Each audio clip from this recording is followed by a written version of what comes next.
Our prior discussions focused on the structural constitution, that is, on the relationships among the three branches of the federal government and between the federal and state governments.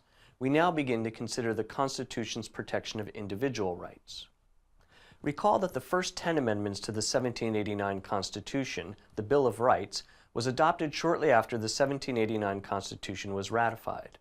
The Bill of Rights includes, among other things, the freedoms of religion, speech, press, assembly, and petition in the First Amendment, the right to bear arms in the Second Amendment, restrictions on government search and seizure, that is, rights of privacy in the Fourth Amendment, and the right of due process in the Fifth Amendment.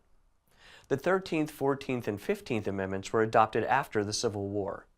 The 13th ended slavery, though as we will see, it did not result in immediate equality for former slaves. The 14th included an equal protection provision along with other measures, and the 15th prohibited racial discrimination in voting. You should note that all of these individual guarantees give individual rights against government action. The government cannot restrict your free speech rights except as permitted under the First Amendment, but you have no First Amendment free speech rights against a private party.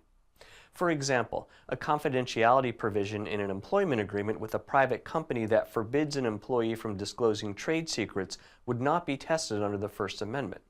Under contract law, a court might construe such a confidentiality agreement narrowly because of the general public policy in favor of free speech, but this remains a contract law issue, not a constitutional claim. We'll come back to the problem of governmental versus private action and relate to constitutional rights in Units 7 and 8. One important question prior to the Civil War was whether the individual guarantees in the Bill of Rights applied against the state governments or only against the federal government.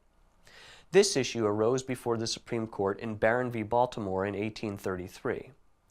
Barron, who owned a wharf in Baltimore, claimed that the city of Baltimore silted his harbor as a result of construction projects, in violation of Barron's Fifth Amendment right against takings of private property without just compensation.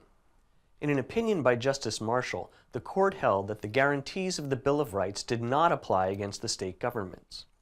The federal Constitution's Fifth Amendment takings guarantee therefore did not protect Barron against diminution of his harbor's value by the city of Baltimore. If there were any remedy, Barron would have to find it under the Maryland state constitution or under some other source of law.